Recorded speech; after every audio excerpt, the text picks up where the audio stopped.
Hello class ninth student, आज हम solve करेंगे मिड टर्म एग्जामिनेशन 2024-25 का मॉर्निंग शिफ्ट का क्वेश्चन पेपर है। ये सब्जेक्ट मैथमेटिक्स है जिसका क्वेश्चन पेपर कोड है 041।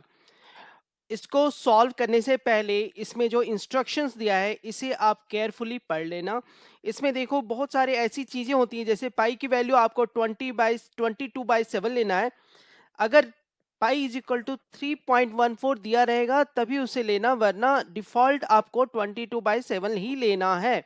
अब इस क्वेश्चन पेपर का स्ट्रक्चर समझ लेते हैं। देखो स्ट्रक्चर्स क्या है इसमें।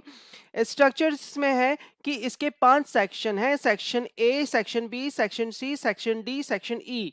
ओके, अब क्या है, सेक्शन ए में क्वेश्चन नंबर 1 से लेकर 18 तक का जो क्वेश्चन है वो एमसीक्यू है। ओके, और उसके बाद 19 क्वेश्चन और 20 क्वेश्चन, दो क्वेश्चन जो है वो एसर्शन रीजन टाइप क्वेश्चंस है। फिर सेक्शन बी में क्या है, क्वेश्चन नंबर 21 से 25 तक जो क्वेश्चंस हैं वो very short answer type questions है, कैरिंग 2 मार्क्स ईच वाले हैं। और सेक्शन सी में क्या है, क्वेश्चन नंबर 26 से 31 तक का है, शॉर्ट आंसर टाइप क्वेश्चंस है जो कैरी करता है 3 मार्क्स ईच। और सेक्शन डी में क्या है, 32 नंबर क्वेश्चन से 35 नंबर क्वेश्चन तक है, लॉन्ग आंसर टाइप क्वेश्चंस जो 5 मार्क्स के हैं। क्वेश्चन सेक्शन ई में है क्वेश्चन नंबर 36 से 38 तक का केस बेस्ड स्टडी क्वेश्चंस है जो कैरी करता है 44 मार्क्स ईच, 4 मार्क्स ईच होता है। ओके, तो इस तरह से ये स्ट्रक्चर्स समझ लो। फिर उसके बाद चलो स्टार्ट करते हैं क्वेश्चंस पेपर को सॉल्व करना। फर्स्ट सेज दैट, पहला क्वेश्चन क्या है, the value of 125 to the power -1/3 is. इसका मान निकालने के लिए आपको बताया जा रहा है। तो क्या करेंगे, देखो 125 का फैक्टर्स निकाल लेंगे। तो 125 का फैक्टर जो होता है ना, लिख सकते हैं, देखो 125 is equal to 5 into 5 into 5, ये होता है आपको। तो 125 के ऊपर जो पावर है आपको कितना दिया हुआ है, देखो -1/3। तो इसके ऊपर पावर क्या हो जाएगा, देखो -1/3। इसको कैसे लिख सकते हैं, 5 के ऊपर पावर है 3 मल्टीप्लाई -1/3, ये 3 कट गया, is equal to 5 to the power -1। इसको क्या कर सकते हैं, इज इक्वल टू 1/5 होता है। तो देखो कौन सा आंसर सही है, ऑप्शन सी। तो फर्स्ट क्वेश्चन का ऑप्शन सी आपको करेक्ट आंसर होगा। क्वेश्चन नंबर 2 सेज दैट, क्या बता रहा है कि पॉइंट -11, 0 लाइज। बिंदु जो है -11, 0 स्थित है कहां पे। तो सबसे पहले क्या करते हैं, एक्स एक्सिस और वाई एक्सिस ड्रॉ कर लेते हैं। ठीक है, देखो ये वाला जो है ना, आपको ये एक्स एक्सिस हो जाएगा यहाँ पे पहले। ओके, नाउ ये वाला वाई एक्सिस होगा। अब क्या बोल रहा है, एक्स पे -y और y पे 0 है। तो ये क्या है, x पे माइनस, तो इस साइड जो होता है वो प्लस होता है, ठीक है, पॉजिटिव होता है, और इस साइड होता है आपको नेगेटिव। तो हमें सपोज करो यहां पर होगा ये -11 है, हो गया हमारा। बट y को लेना है आपको 0, तो y को 0 लोगे तो पॉइंट तो यहां पर होगा। ओके, तो ये पॉइंट हो गया। तो ये पॉइंट कहां पर है, ये पॉइंट है आपको x एक्सिस पर, इसीलिए ऑप्शन ए जो है वो करेक्ट होगा इसका। क्वेश्चन नंबर 3 से इज दैट, क्या कर रहा है कि डैश लाइन और lines can be drawn through 3 collinear points. Collinear point क्या होता है, जो एक ही लाइन में होता है उसे कोलिनियर पॉइंट कहते हैं। क्या पूछ रहा है वो, 3 सरेखीय बिंदुओं से कितनी रेखा या रेखाएं खींची जा सकती है। ठीक है, तो सबसे पहले क्या करते हैं कि जो 3 बिंदु जो है ना उसे एक लाइन पे रख देते हैं। सपोज करो, मानो जैसे 3 बिंदु है आपको, ये ए मान लो, ठीक है, दूसरा बी मान लो, और तीसरा सी मान लो। तो ये जो तीनों पॉइंट्स हैं, तीनों पॉइंट से सिर्फ और सिर्फ एक लाइन ही खींची जा सकती है। Okay, question number 4 says that two sides of a triangle are 15 centimeter and 11 centimeter and its perimeter is 19 centimeter. The measure of the third side will be, क्या पूछ रहा है कि एक त्रिभुज की दो भुजा 15 सेंटीमीटर व 11 सेंटीमीटर है, वह उस इसका अर्ध परिमाप जो है वो 19 सेंटीमीटर है। तो तीसरी भुजा का माप निकालना है। तो जो अर्ध परिमाप होता है ना, उसका फॉर्मूला लिख लो। अर्ध परिमाप का फॉर्मूला होता है एस, सेमी पेरीमीटर का फॉर्मूला होता है S is equal to sum of all three sides of a triangle. तीनों साइड्स का सम करेंगे, A plus B plus C divide by 2। Okay, अगर मैंने ये 15 सेंटीमीटर वाला साइड ए रख लिया और 11 सेंटीमीटर वाला साइड बी रख लिया और सी साइड हमें निकालना है अब, तो अर्ध परिमाप 19 सेंटीमीटर दिया हुआ है, तो हम इधर लिख लेंगे 19 सेंटीमीटर इज इक्वल टू ए की जगह 15 प्लस बी के जगह 11 प्लस सी के जगह सी रहने दो, ये तो निकालना है हमें, डिवाइड बाय 2। अब क्या करते हैं कि क्रॉस मल्टीप्लीकेशन करते हैं। क्रॉस मल्टीप्लाई करोगे ना, 19 इंटू 2 38 इज इक्वल टू, इन दोनों का सम करो, हो जाएगा 26 plus C. Okay, now C is equal to क्या हो जाएगा, सी इज इक्वल टू होगा आपको 38 माइनस 26। 38 माइनस 26 करोगे तो सी इज इक्वल टू आपको आएगा 12। ठीक है, तो 12 क्या है, सेंटीमीटर। तो थर्ड साइड जो है हमारा वो है 12 सेंटीमीटर। ऑप्शंस में देखो तो ऑप्शन आपको सी मिल जाएगा, ऑप्शन सी इसका करेक्ट आंसर होगा। Question number 5 says that which of the following is an example of a repeating decimal। Okay, तो कह रहा है कि इनमें से कौन एक आवर्ती दशमलव प्रसार का उदाहरण है। रिपीटिंग का मतलब वो सेम पैटर्न रिपीट करेगा। देखो फर्स्ट वाला पार्ट देखोगे ना, तो 0.375 यहाँ पे वो इंड हो गया, तो ये नहीं हो सकता। 0.125 ये भी इंड हो गया, तो ये भी नहीं हो सकता। ये देखो 0.2346, ये कुछ पता ही नहीं चल रहा है कि कौन सा, एक भी रिपीट नहीं कर रहा है इसमें। देखो लिखा हुआ है रिपीटिंग डेसिमल, तो रिपीट तो कर नहीं रहा, तो ये भी कैंसिल। यहाँ पे देखो 666 जो है रिपीट कर रहा है, इसे ऐसे भी लिख सकते हैं 0.6 पे बार। ठीक है, तो आपको ऑप्शन बी हो जाएगा इसका correct answer. Question number 6 says that which of the following is the equation of a line parallel to y-axis। क्या कर रहा है कि निम्नलिखित में से कौन जो है वो y अक्ष के समानांतर एक रेखा का समीकरण है।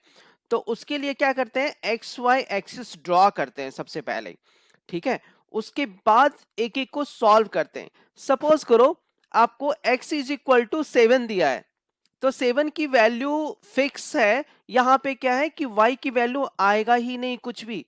ठीक है, जैसे मानो आपने ये 7 किया, तो y का वैल्यू जो है x यहाँ पे 7 है, तो y का वैल्यू है ही नहीं, यहाँ पे y की वैल्यू 0 पे दिया हुआ है। तो x इज इक्वल टू 7 अगर कर रहे हैं, तो यहाँ पे इस तरह का एक लाइन हो जाएगा आपको, ये वाला लाइन। ठीक है, तो ये इस तरह से लाइन हो जाएगा यहाँ पे। तो ये लाइन क्या है, पैरेलल है आपको, किसके, y एक्सिस के, ये पैरेलल है। तो यहाँ पे तो फर्स्ट ही करेक्ट हो गया, तो इसका मतलब है कि फर्स्ट ऑप्शन आपका सिलेक्टेड है, ये करेक्ट आंसर है। Question number 7 says that triangle PQR, PQ is equal to QR and angle PQR is equal to 50 degree. The measure of angle PRQ is, बोल रहा है कि ट्राइंगल PQR में PQ बराबर QR है और एंगल PQR बराबर 50 डिग्री। तो यहां पे देखो जैसे ही आप ये करोगे कि PQ बराबर PR, इसका मतलब क्या होता है, आइसोसेलेस ट्राइंगल। तो यहाँ पे एंगल P बराबर एंगल R हो जाएगा। ठीक है, अब दिया क्या है यहाँ पे, PQR बराबर 50, ये वाला जो एंगल है ना आपको 50 दिया हुआ है, तो पूछ रहा है PRQ। PRQ को अगर हमने इसको X मान लिया, तो ये भी X होगा आपको यहाँ पे एंगल P। एंगल पी और एंगल आर दोनों एक्स हो गया, और हमें पता है कि ट्रायंगल के तीनों एंगल्स का सम जो होता है ना वो कितना होता है 180 के बराबर। तो इसे लिख लो, आप कैसे लिखेंगे, x plus 50 is equal to 180 लिख सकते हैं। ये क्या हो जाएगा आपको, 2x is equal to 180 minus 50 कितना होगा, इज इक्वल टू 130। ठीक है, तो x का वैल्यू क्या होगा, 130 divide by 2 is equal to 65 degree.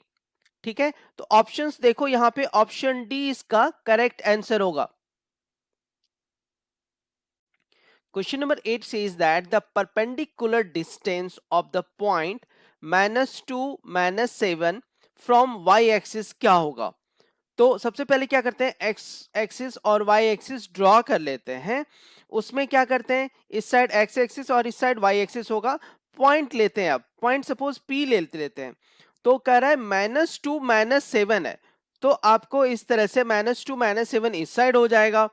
अब क्या करते हैं, उसे परपेंडिकुलर ड्रॉ कर देते हैं एक्स एक्सिस और वाई एक्सिस पर।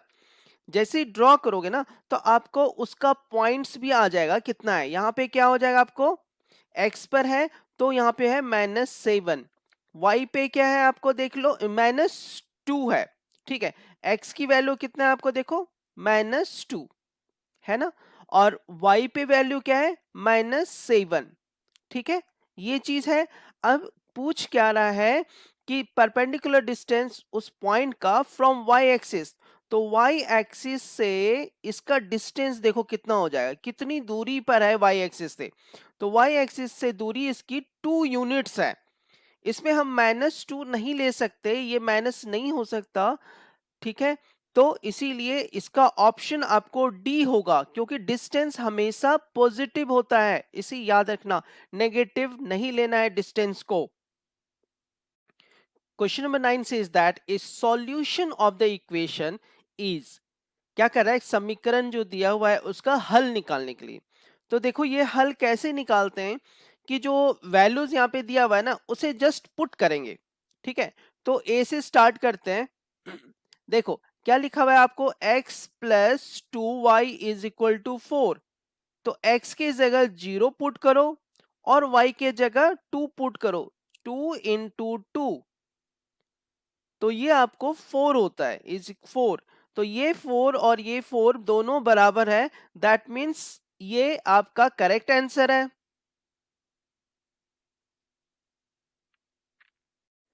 Question number 10 says that the value of this is, जो दिया हुआ है उसका मान निकालना।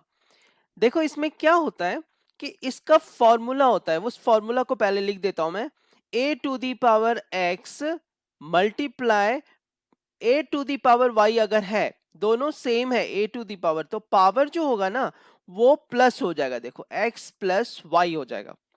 इसी फॉर्मूला को यूज करना है यहाँ पे। तो इस इक्वेशंस को फिर से कैसे लिखेंगे, देखो 2 इंटू 7 14 हो गया।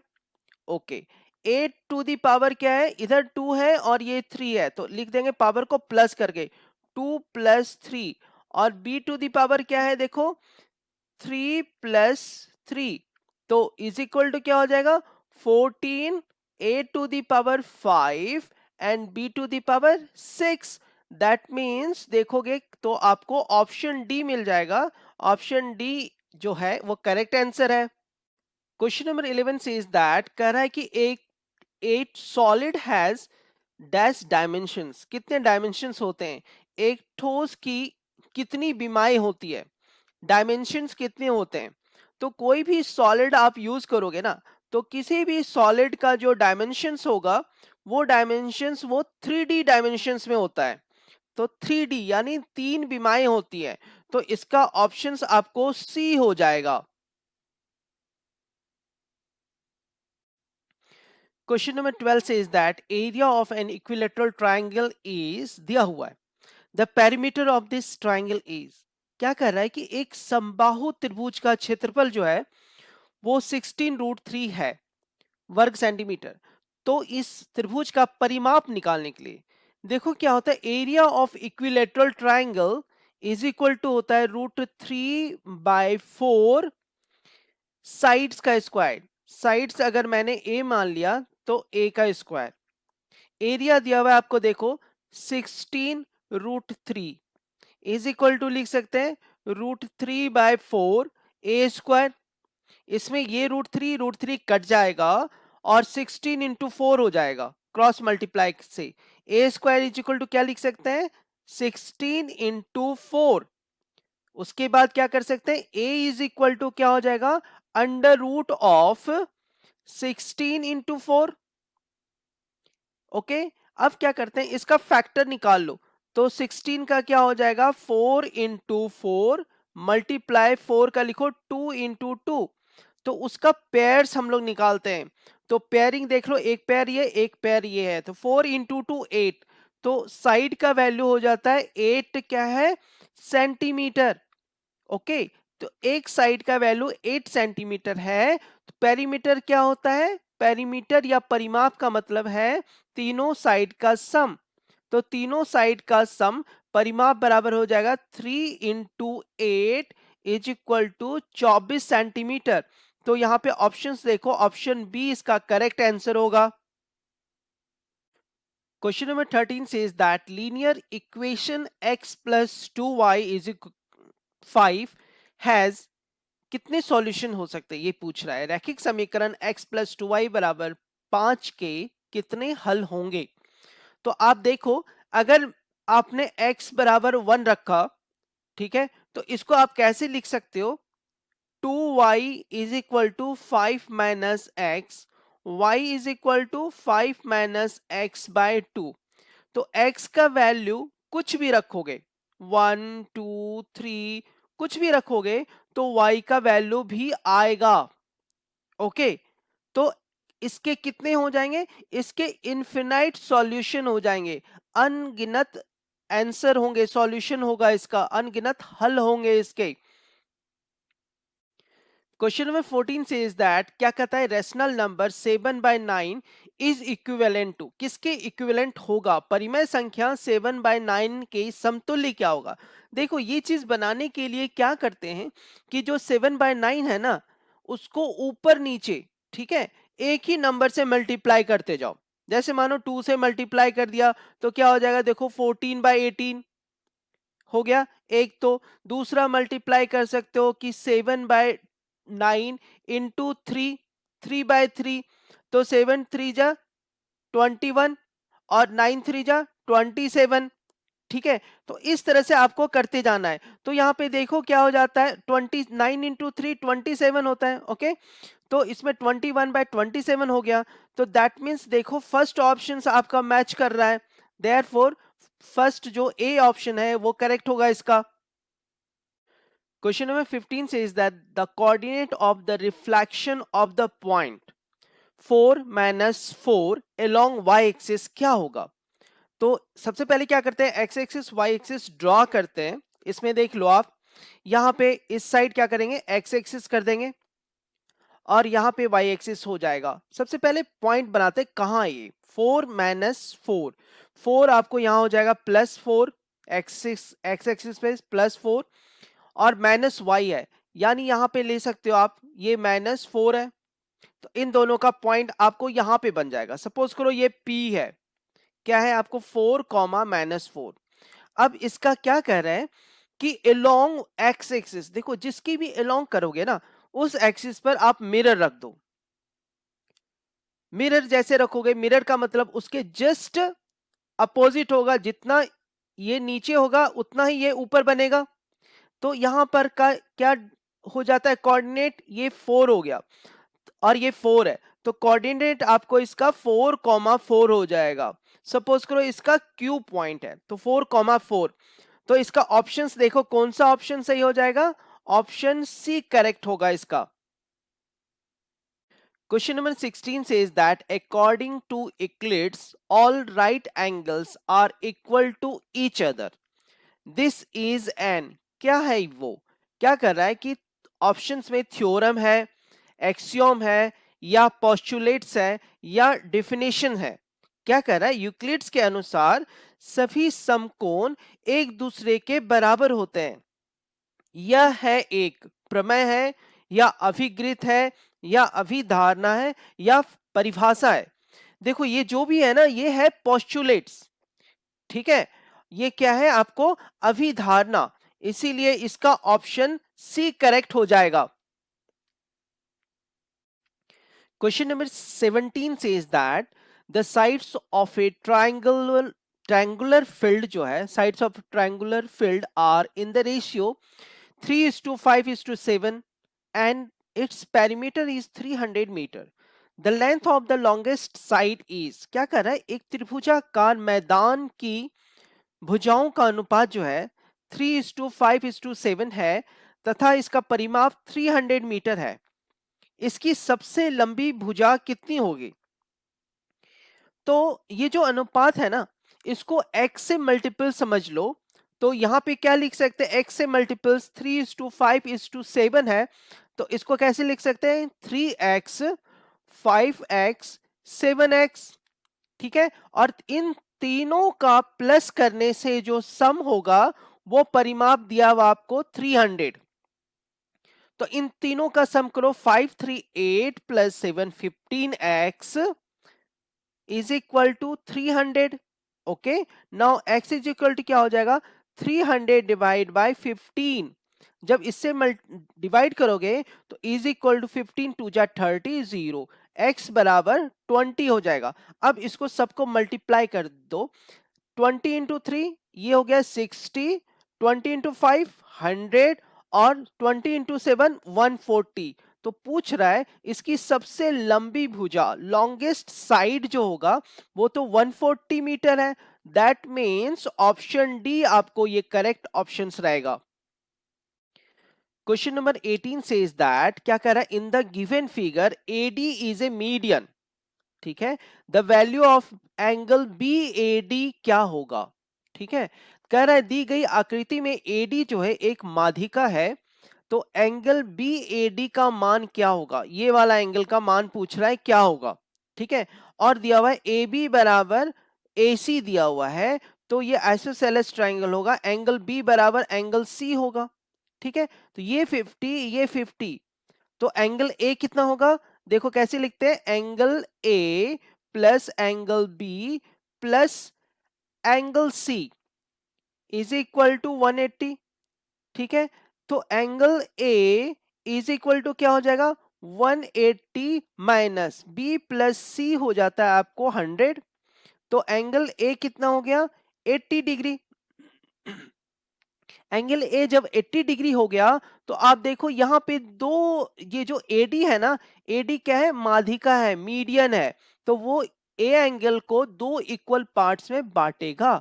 तो इसका मतलब क्या हो जाएगा कि B angle B A D is equal to 1/2 of angle A is equal to 80/2 is equal to 40 degree, ठीक है। मतलब आपको इधर 40 डिग्री और इधर 40 डिग्री रहेगा, तो इसका ऑप्शंस देखो, ऑप्शन बी करेक्ट आंसर होगा।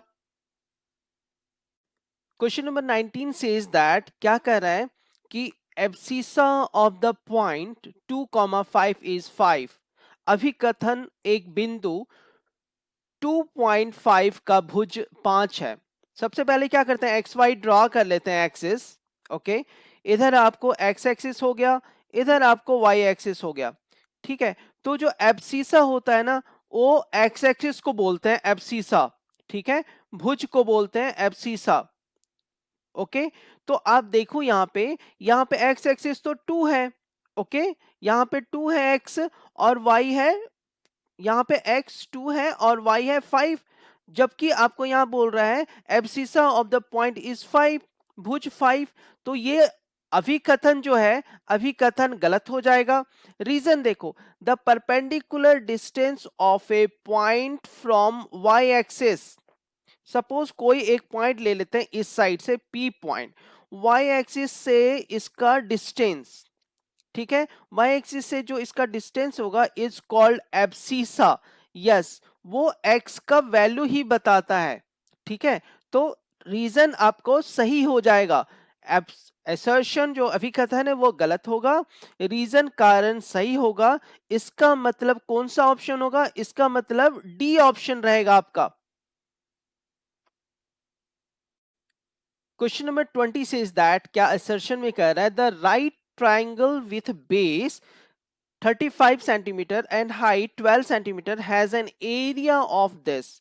तो राइट ट्राइंगल्स अगर हमने ऐसे कर लिया, ऐसे मान लिया, ये एबीसी मान लेते हैं सपोज करो, ठीक है, ABC right angle at B 90 degree, ठीक है। कह रहा है कि राइट एंगल विथ बेस दिया हुआ है 35 और उसका हाइट दिया हुआ है 12 सेंटीमीटर। तो एरिया क्या होता है, एरिया होता है 1/2 इंटू बेस इंटू हाइट, ठीक है। तो बेस दिया हुआ आपको 35 इंटू हाइट दिया है 12, 2 से कट करो 6 टाइम्स में और 6 से मल्टीप्लाई करो 35 को, is equal to 210 centimetre square आता है। इसका मतलब एसर्शन आपका सही है। और देखो रीजन में क्या कह रहा है कि general formula to find the area of triangle is 1/2 into base into height. त्रिभुज का क्षेत्रफल ज्ञात करने का सामान्य सूत्र क्या है कि 1/2 इंटू आधार इंटू ऊंचाई। तो इसका जो रीजन में जो फॉर्मूला दिया है ना वो भी करेक्ट है और जो असर्शन है उसका करेक्ट एक्सप्लेनेशन दिया हुआ है। इसका मतलब इसका ऑप्शंस आपको ए हो जाएगा, जो असर्शन का करेक्ट रीजन दिया हुआ है। Question number 21 says that if the point m minus 2, 2m plus 1 lies on the equation, दिया हुआ है ये equation, then find the value of m। यदि बिंदु ये समीकरण पर स्थित है तो m का मान निकाले। तो बिंदु जो दिया हुआ है ना, इसे x के जगह पुट करो और y, x और y का दो वैल्यू दिया हुआ है, इन दोनों को आपको इस इक्वेशन में पुट करना है।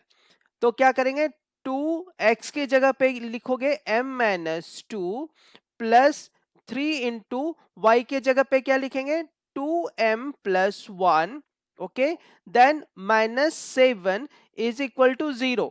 अब 2 से मल्टीप्लाई करो तो क्या हो जाएगा 2m माइनस 2 जा 4, यहां तक हो गया। नाउ प्लस ये 3 से multiply 3 into 2 6m plus 3 then minus 7 is equal to 0। अब देखो क्या होता है 2m प्लस 6m क्या हो जाएगा 8m, ये तो हो गया हमारा 8m। और इन दोनों का करो -7 और -4 और -7 इज इक्वल टू -11। -11 में आप +3 करोगे तो -8 होगा इज इक्वल टू 0। तो क्या लिख सकते हैं 8m इज इक्वल टू 8, ये -8 उधर जाएगा तो प्लस हो जाएगा, then m is equal to 8/8, ये दोनों कट हो जाएगा is equal to 1, that means m is equal to 1। Question number 22 says that, 22 में बताता है कि पूछ रहा है right to irrational numbers between 2/3 and 4/3। तो इसको कैसे निकालते हैं, पहले तो वैल्यूज निकाल लो। 2/3 इज इक्वल टू होता है आपको 1.0667, ओके, और 4/3 इज इक्वल टू होगा आपको 1.333, ठीक है। इन दोनों के बीच अपरिमेय संख्या, परिमेय संख्या नहीं है ये, अपरिमेय संख्या इरेशनल नंबर, जिसका क्या इंड नहीं हो, खत्म नहीं होगा और जिसका पैटर्न सही नहीं हो। तो इसको कैसे कर सकते हैं, 0.6 से ज्यादा लेना है, इन दोनों के बीच में लेना है आपको, ठीक है। तो 0.6 से ज्यादा मानो 0.7 ले लेते हैं, 0.7 के बाद लिख लो 8, फिर 7 फिर दो बार हो गया, फिर यहां पे लिख लो 8, फिर 7 3 टाइम्स। इस तरह से इसका पैटर्न लूज करना है, ओके। इस तरह से डॉट डॉट डॉट डॉट ये बढ़ता ही जाएगा, ओके। नाउ दूसरा ऐसे मान लेते हैं, 0 पॉइंट ले लो या तो 1.3 है, देखो लास्ट वाला ये 1.3 है ना, तो हम लोग ऐसे भी कर सकते हैं कि 1.1 ले लें, 1.1 3 1 1 3 1 1 1 3, इस तरह से, फिर 1 1 1 4 टाइम्स, देन 3, इस तरह से डॉटेड डॉटेड चलता जाएगा। तो ये क्या हो जाता है, आपको 2 इरेशनल नंबर लिख सकते हो आप। क्वेश्चन नंबर 22 का और अथवा क्वेश्चन है, सिंप्लीफाई सरल कीजिए कि 3 plus root 5 into 3 minus root 5 देखो ये किस फॉर्मूला पर डिपेंड्स है वो बता देते हैं हम पहले। देखो a plus B into A minus B is equal to होता है A square minus B square. तो ये जो गिवन है ना, इसे आप फिर से लिख सकते हो यहाँ पे, इज इक्वल टू 3 का स्क्वायर माइनस √5 का स्क्वायर। ओके, 3 का स्क्वायर 9 होता है और √5 का स्क्वायर 5 होगा। 9 में 5 गया is equal to 4। Question number 23 says that in the given figure AM बराबर NC and M is the midpoint of AB and N is the midpoint of BC. Prove that AB is equal to BC prove करना है। क्या कह रहा है, दी गई आकृति में AM बराबर NC है तथा AB का मध्य बिंदु M है और BC का मध्य बिंदु N है। सिद्ध कीजिए कि AB बराबर BC। तो सबसे पहले जो दिया हुआ है उसे पहले लिख लो। क्या दिया हुआ है देखो, AM बराबर NC, ठीक है। तो इसको आप इक्वेशंस 1 एज्यूम कर लो। ये होने के बाद जो आपको दूसरा चीज दिया है, कह रहा है कि M is the mid point of AB। देखो AB का मिड पॉइंट अगर M है तो हम लिख सकते हैं कि BM okay is equal to AM, ठीक है। इसको आप उल्टा भी कर सकते हो। कैसे कर सकते हैं देखो, इसको लिख सकते हैं कि AM is equal to BM।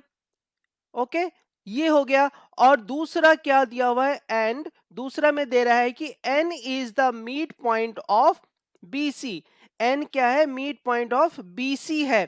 तो क्या लिख सकते हैं, NC इज इक्वल टू कितना हो जाएगा, BN लिख सकते हैं ये। ओके, इन दोनों का इस्तेमाल करो।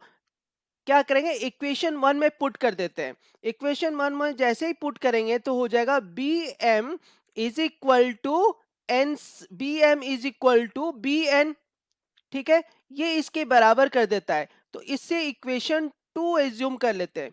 ये इक्वेशन 2 हो गया। अब क्या करते हैं, इक्वेशन 1 प्लस इक्वेशन 2 करते हैं। दोनों इक्वेशन को ऐड कर देते हैं, ठीक है। तो क्या हो जाएगा देखो, AM plus BM is equal to क्या लिखेंगे देखो, NC, ठीक है, प्लस BN। ओके, अब देखो AM प्लस BM, ये AM plus BM is equal to AB होता है। तो इसके बदले हम लिख सकते हैं AB। ओके, NC, ये वाला portion NC plus BN is equal to हो जाएगा आपको BC, ठीक है। तो क्या लिख सकते हैं, is equal to BC, hence this is proved. देखो यही प्रूव करना था, AB is equal to BC, hence this is proved. Question number 24 says that a point has coordinate and abscissas -5, 7 respectively. Write its coordinates. Find the distance of point P from x-axis. क्या कर रहा है, किसी बिंदु P की कोटि और भुज क्रमशः -5 और 7 है, इसके निर्देशांक लिखिए। बिंदु P की x अक्ष से दूरी ज्ञात करें। तो सबसे पहले क्या करते हैं, एक्स एक्सिस और वाई एक्सिस ड्रॉ कर लेते हैं, ठीक है। जब x axis y axis draw हो गया तो P पॉइंट ड्रॉ करने के लिए क्या करते हैं, x का वहां पे वैल्यू है -5, ठीक है, और y का वैल्यू कितना लेना है आपको, 7। उन दोनों पॉइंट्स को जब मिलाते हैं ना तो आपको एक पॉइंट मिलेगा जिसे हम P कह सकते हैं। उसका कोऑर्डिनेट क्या हो जाएगा, -5, 7। तो उसका ये क्या हो गया, निर्देशांक हो गया। -5, 7 क्या होगा, निर्देशांक हो गया, उसका कोऑर्डिनेट हो गया। अब क्या है, पॉइंट P का x एक्सिस से दूरी। तो x एक्सिस से दूरी पॉइंट P का कितना हो जाएगा, 7 यूनिट्स। ओके,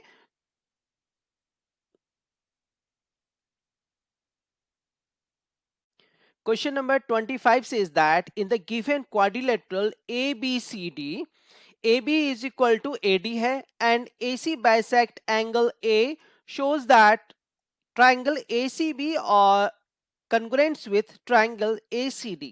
कहना है दिए गए चतुर्भुज ABCD में AB बराबर AD है, ओके। और कह रहा है कि AC जो है ना वो एंगल कोण ए को समद्विभाजित करता है, यानी ये वाला जो एंगल है ना ये दोनों बराबर होगा। ठीक है, तो दर्शाइए कि दो ट्रायंगल का सर्वांगक्षमता बताना है, तो कंग्रुएंसी बताना है। तो दोनों ट्रायंगल को लिख लो, उसमें क्या क्या है वो चेक करते हैं। Triangle A C B and दूसरा जो ट्रायंगल आपको दिया हुआ है वो है ए सी डी। दोनों में देखोगे ना तो क्या है, ए सी बी में ए बी जो है वो बराबर है दूसरे ट्रायंगल के ए डी के बराबर है, ये दिया हुआ है गिवन। ओके, नाउ एक चीज और दिया हुआ है आपको, angle B A C is equal to angle D A C. ठीक है, क्योंकि जो ए सी है ना लाइन, वो एंगल ए को दो इक्वल भाग में बांटता है। ओके, नाउ थर्ड पॉइंट्स जो है उन दोनों में कॉमन है। देखो ए C is equal to A C.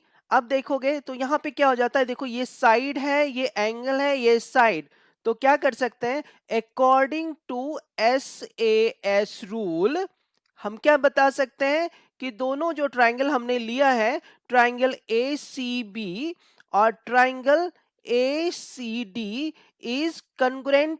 Okay, then hence this is proved.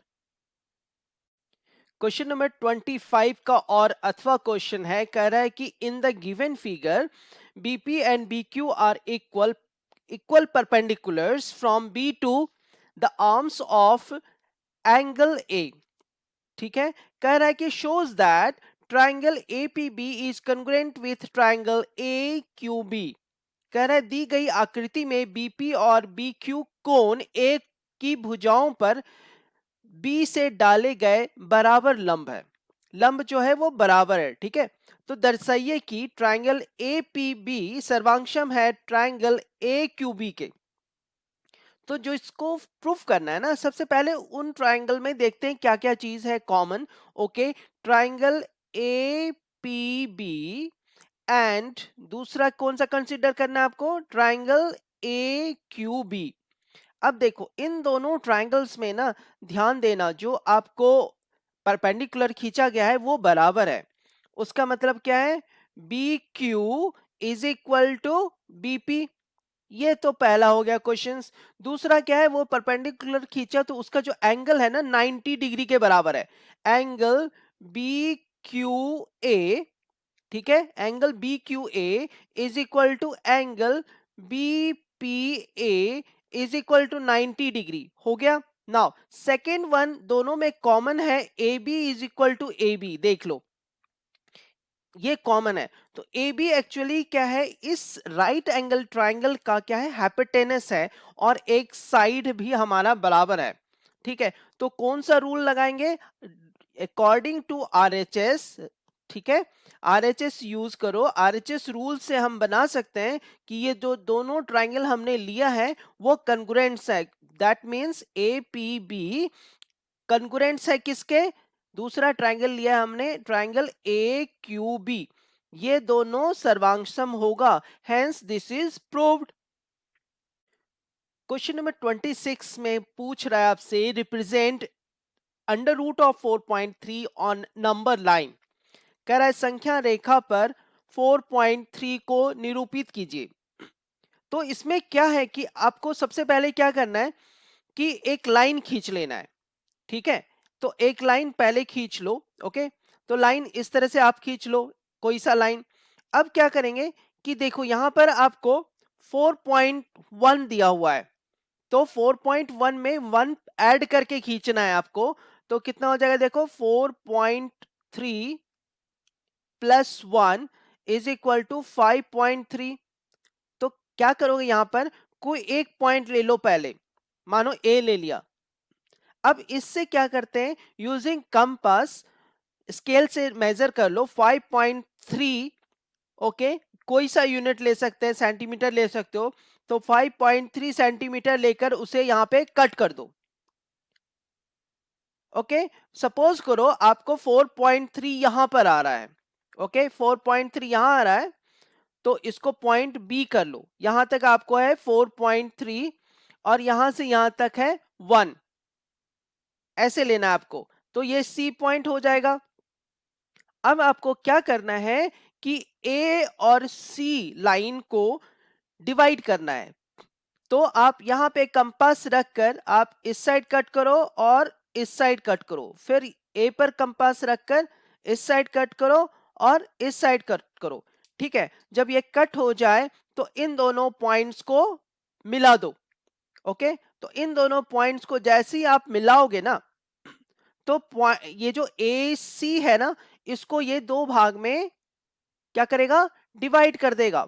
ठीक है, तो ए सी को दो भाग में डिवाइड हो गया। जैसे ही डिवाइड होगा, इसको सेंटर एज्यूम करके, ओके, इसको सेंटर एज्यूम करके यहां से आप एक सेमी सर्कल ड्रॉ कर दो। ठीक है, ऐसे करके सेमी सर्कल ड्रॉ कर दो। सेमी सर्कल ड्रॉ करने के बाद आप क्या करोगे, यहां पे एक परपेंडिकुलर खींचना है बी पे आपको एक परपेंडिकुलर खींचना है। तो कैसे खींचोगे परपेंडिकुलर, परपेंडिकुलर 90 डिग्री होता है। परपेंडिकुलर लाइन आपको इस तरह से खींचना है। ओके, तो जब ये परपेंडिकुलर खींचोगे ना, तो जो गिवन पॉइंट जो हमने सर्कल बनाया, उसको जिस पॉइंट पे कट करेगा, ओके, उसे मार्क कर लो, उसे मार्क कर लो। इसे मार्क सपोज करो आप डी कर लो मार्क। ठीक है, तो डी करोगे तो ये जो बी से डी तक की दूरी है ना, बी डी जो है ना, वो आपको अंडर रूट ऑफ 4.3 यूनिट्स होगा। ओके, अब इसे नंबर लाइन पे दर्शाना है, तो आप ऐसे भी कर सकते हो, बी से डी तक मानकर और इस पॉइंट पे रख के सेम साइज का जो है आप उसे ऐसे करके रीड्रॉ करके यहां पे कट कर सकते हो यूजिंग कंपास। ठीक है, तो आपको यहां पे पॉइंट मिल जाएगा ई। तो ये नंबर लाइन पर आप ऐसे शो कर सकते हो। यूनिट आपका देखो, चाहे सेंटीमीटर लो चाहे कुछ भी लो, आपको ये लेंथ मिल जाएगा। क्वेश्चन नंबर 26 का और ऑप्शनल क्वेश्चन है ये, इवेल्युएट मान ज्ञात कीजिए कि, इसका है सपोज करो। तो इसे क्या करते हैं कि सॉल्व करते हैं, एक्सपेंड पहले करो, इज इक्वल टू, ओके, सबसे पहले बड़ी वाली ब्रैकेट्स पे ऐसे करके रख दिया हमने। ये है 1/3। ओके, अंदर में देखो क्या लिखा हुआ है 7। उसके बाद 27 है, 27 का मतलब होता है 3 के ऊपर 3 पावर इंटू 1/3 प्लस 4 के ऊपर 3 पावर होता है 64 multiply 1/3।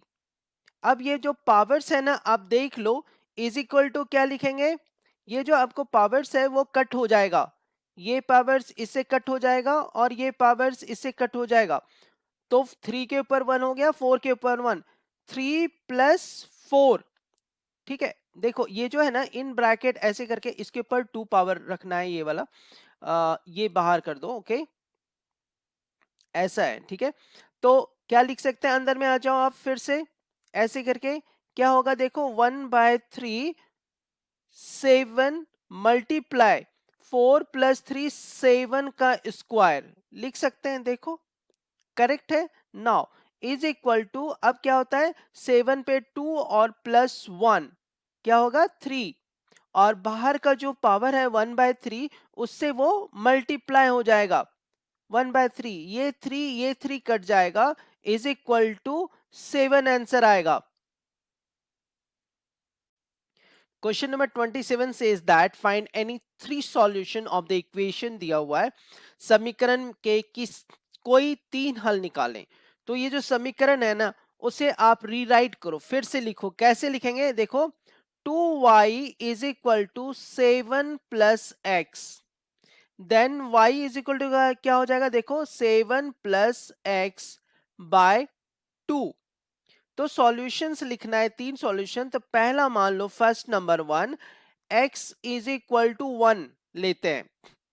x is equal to 1 लोगे तो y क्या हो जाएगा देखो, y हो जाएगा 7 + 1 8/2। तो 8/2 कितना होता है 4। नाउ दूसरा देखो, दूसरा क्या हो जाएगा, अब x बराबर अगर हमने 3 लिया, तो x बराबर 3 लिया, तो y बराबर क्या हो जाएगा 7 + 3 10/2, 2 5 जा 10 होता है। नाउ तीसरा सॉल्यूशन आप क्या ले सकते हो इसका, x इज इक्वल टू, अगर हमने 5 लिया, ठीक है, तो x बराबर 5 लिया तो क्या हो जाएगा, y is equal to 7 plus 5 12, 12 by 2 is 6। तो इसका तीन सॉल्यूशंस क्या क्या हो गया है देखो, 1,4 एक है, दूसरे का लिख सकते हो 3,5 और तीसरे का लिख सकते हैं 5,6। क्वेश्चन नंबर 28 का पूछ रहा है कि find the value of A if A का मान ज्ञात कीजिए यदि। तो इसमें क्या करेंगे, L H S is equal to R H S का चलते हैं। फर्स्ट क्या करते हैं, एल एच एस सॉल्व कर लेते हैं पहले। एल एच एस में दिया हुआ है देखो 6 डिवाइड बाय 2√7 माइनस √6। तो इसको रेशनलाइज करते हैं, डिनोमिनेटर का माइनस है तो ऊपर प्लस ले लो, जैसे 2√7 प्लस √6 डिवाइड में 2√7 प्लस √6। ओके, अब मल्टीप्लाई करो, इज इक्वल टू क्या हो जाएगा आपको यहाँ पे, इसे सॉल्व करोगे तो हो जाएगा 6 इंटू 2√7 प्लस √6। ओके, और नीचे क्या हो जाएगा, a माइनस बी, और a प्लस बी का मतलब होता है कि 2√7 का स्क्वायर, ओके, 2√7 का स्क्वायर माइनस √6 का स्क्वायर। ओके, फिर क्या लिख सकते हैं, 6 इंटू 2√7 प्लस √6 डिवाइड में क्या है देखो, 2√7 का स्क्वायर करोगे तो 2 2 जा 4 इंटू 7 इज 28 माइनस √6 का करोगे तो यहाँ पे 6 आ जाएगा। ओके, तो क्या लिख सकते हैं आप, is equal to 6 into 2√7 plus √6। Okay, divide में आपको कितना हो जाएगा, 28 में 6 जाएगा, 28 में जो 6 आप माइनस करोगे तो कितना होगा 22। तो 22 हो गया। अब क्या करते हैं कि इसे एक्सटेंड करते हैं, क्या लिखेंगे, इज इक्वल टू देखो लिखेंगे 6। ओके, अलग अलग कर देते हैं, 6/22 मल्टीप्लाई, 6/22 क्या, मल्टीप्लाई 2√7 लिख लिया हमने। नाउ प्लस 6/22 √6, सही है यहां तक। अब देखो इस 2 से जब इसे कट करोगे ना तो ये 11 हो जाएगा। ओके, तो हम क्या लिख सकते हैं, इज इक्वल टू 6/11 √7 प्लस 6/22 √6। अब इसे क्या करते हैं कि राइट हैंड वाले के साथ कंपेयर करते हैं। तो कंपेयर करेंगे तो इसे लिख लेंगे यहाँ पे, is equal to 6/11 √7 plus a into √6। अब देखो यहां पर क्या हो जाता है कि a को देखोगे ना दोनों साइड से, तो ये वाला पोर्शंस और ये वाला पोर्शन कंपेयर हो गया, ठीक है। दूसरे में जो a है ना वो हो जाएगा 6/22। Okay, that means a is equal to 6/22। Question number 29 में पूछ रहा है कि see the figure and answer the following. आकृति देखकर निम्नलिखित को दिखाइए। क्या कह रहा है, ए के निर्देशांक मतलब कोऑर्डिनेट ऑफ ए। आप देखो ए कहाँ है, ए यहां पर है, ये वाला पोर्शन है पोर्शन। तो ए के लिए क्या हो गया, ये 3 है यहाँ पे। ओके, तो क्या हो गया 3 कॉमा, ये -1 है, -1। ठीक है, तो फर्स्ट क्या हो गया, coordinate of A is 3 comma -1। उसके बाद पूछ रहे हैं आपसे डी का भुज निकालने के लिए, एब्सिसा ऑफ डी। तो डी का पहले कोऑर्डिनेट देख लो। डी का कोऑर्डिनेट हो जाता है देखो, इस साइड है -x है, -3 और 4। तो डी का कैसे लिख सकते हैं, -3 4। ये पूछ रहा है एब्सिसा, ठीक है। एब्सिसा लिखते हैं वो होता है x की वैल्यू, तो एब्सिसा इसका x का वैल्यू हो जाएगा -3। थर्ड पॉइंट है द पॉइंट आइडेंटिफाइड द -2 -1, तो -2 आपको देखो यहां आ गया और इसके जस्ट नीचे आ जाओगे -1, तो -2 -1 जो है ना वो आपको पॉइंट बी दर्शाता है। ठीक है, तो वो पॉइंट हो जाएगा आपको point B. Question number 30 says that in an isosceles triangle ABC, AB is equal to AC, and D and E are the 2 points on BC such that BE is equal to CD. Shows that AD is equal to AE. क्या कर रहा है, एक समद्विबाहु त्रिभुज ABC में AB बराबर AC है, इसकी भुजा BC पर दो बिंदु D और E इस प्रकार है कि BE बराबर CD है, दर्शाइए कि AD बराबर AE होगा। तो क्या करते हैं इसमें कि दो ट्रायंगल्स एज्यूम कर देते हैं। कौन कौन सा ट्रायंगल करेंगे, देखो इसमें करेंगे कि जो पहला फर्स्ट ट्रायंगल होगा ABE, ओके, ट्रायंगल ABE, और दूसरा ट्रायंगल है एंड दूसरा ट्रायंगल लोगे ADC। ठीक है, अब देखो ABC क्या है, आइसोसेलेस ट्रायंगल है, तो आइसोसेलेस ट्रायंगल में आपको दिया है AB बराबर AC, तो इस ट्रायंगल का AB is equal to AC, दो साइड्स हो गया। और आइसोसेलेस ट्रायंगल है तो एंगल B बराबर एंगल C होगा, लिख सकते हैं। तो इसको कैसे लिख सकते हो आप, angle ABE is equal to angle ACD। Okay, ये हो गया। और थर्ड पॉइंट जो है वो आपको इस जगह पे दिया हुआ है, देखो BE is equal to CD, लिख सकते हो आप BE is equal to CD। तो यहां हो गया side angle side, SAS rule से हम कह सकते हैं कि ये जो दोनों ट्रायंगल लिया था ABE कन्ग्रुएंट्स हो जाएगा दूसरा ट्रायंगल के, ट्रायंगल ADC। जैसे ही दोनों कन्ग्रुएंट्स होगा, सर्वांगसम होगा, उसके कॉरिस्पॉन्डिंग एंगल और कॉरिस्पॉन्डिंग साइड्स भी क्या होगा, बराबर हो जाएगा। तो फर्स्ट ट्रायंगल का देखो AE इज इक्वल टू क्या हो जाएगा, AD। ठीक है, तो यूजिंग क्या होता है, CPCT। ठीक है, okay, now AD is equal to, इसको रिवर्स भी लिख सकते हो आप, AD is equal to AE। ठीक है, हेंस दिस इज प्रूव्ड, इसे ही प्रूव करना था आपको, AD is equal to AE। Question number 30 का और अथवा क्वेश्चन है, ऑप्शनल क्वेश्चन है, कह रहा है कि in an isosceles triangle ABC with AB is equal to AC, the bisector of angle B and angle C intersect each other at O shows that, क्या शो करना है, first OB is equal to OC। ठीक है, OB बराबर OC and second है AO bisect angle A। एक समद्विबाहु त्रिभुज ABC में जिसमें AB is equal to AC है, एंगल B और C के समद्विभाजक परस्पर बिंदु O पर प्रतिच्छेद करते हैं, दर्शाइए कि पहला OB बराबर OC और AO कोण A को समद्विभाजित करता है। इसके लिए क्या करते हैं, पहले ट्रायंगल्स बनाते हैं ABC। ठीक है, अब ट्रायंगल में क्या है, this is a isosceles triangle, इसमें क्या है AB बराबर AC, ये गिवन दिया हुआ है आपको। ठीक है, और एंगल बाइसेक्टर B और C का जो है ना वो पॉइंट O पर मीट कर रहा है और A से उसको मिला दो।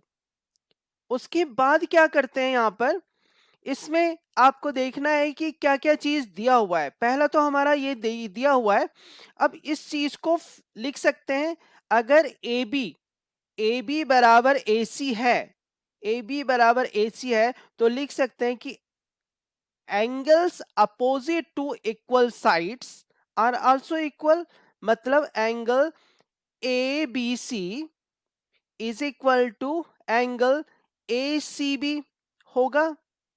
ठीक है, थ्योरम है angles opposite to equal sides are also equal, इस तरह से लिख सकते हैं। अब क्या करेंगे, दोनों साइड 1/2 कर देते हैं, हाफ कर देते हैं। 1/2 of A B C is equal to 1/2 of A C B, क्योंकि इसे हम बाइसेक्ट करें ये वाला एंगल। ठीक है, अब क्या करेंगे कि दोनों हाफ हाफ लिख लिया, तो आप ऐसे भी लिख सकते हो कि angle of O B C, ठीक है, O B C is equal to angle of O C B. ठीक है, क्योंकि ओ बी और ओ सी जो है वो क्या कर रहा है कि उसको डिवाइड कर रहा है एंगल बी और एंगल सी को। हमने ये लिख लिया। अब जैसे ये दोनों एंगल बराबर है, देखो ये दोनों एंगल बराबर है, तो sides opposite to equal angles are also equal. लिख सकते हैं sides opposite to equal angles are equal, therefore is equal to O C is equal to O B, लिख सकते हैं। ठीक है, ऐसे भी लिख सकते हैं O B is equal to O C, hence this is proved. First part हमारा प्रूव्ड हो गया। अब उसके बाद सेकेंड पार्ट में क्या है, कंसीडर ट्राइंगल। हमें दो ट्राइंगल यहाँ पे एज्यूम करना है। कौन कौन सा, triangle A O B and दूसरा ट्राइंगल लेना है आपको ट्राइंगल ए ओ सी। अब इन दोनों में देखो क्या क्या है, हमने अभी तुरंत प्रूफ किया है A C is equal to O B, okay, और दूसरा है ए ओ, और ए ओ कॉमन है, दोनों में कॉमन है ये। ठीक है, और थर्ड जो हमें आइसोसेलेस ट्राइंगल होने की वजह से दो साइड्स बराबर है, यानी A B is equal to A C. ठीक है, तो अभी कौन सा रूल लगेगा यहाँ पे कि तीनों साइड्स बराबर है, तो साइड साइड साइड रूल से बता सकते हैं कि ये जो दोनों ट्राइंगल लिया था आपने, triangle A O B is congruents with triangle A O सी।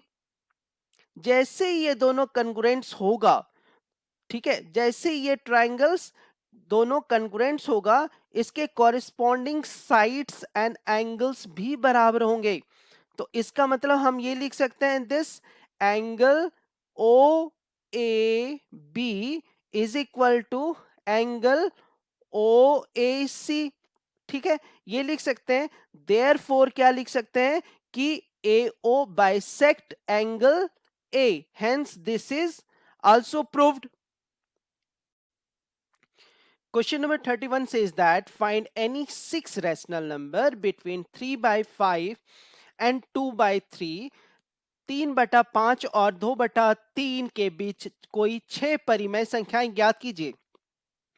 तो यहाँ पे देखोगे ना, डिनोमिनेटर जो नीचे वाला पोर्शन है वो डिफरेंट है, एक में 5 है एक में 3 है। तो पहले सबसे पहले नीचे बराबर करना होगा।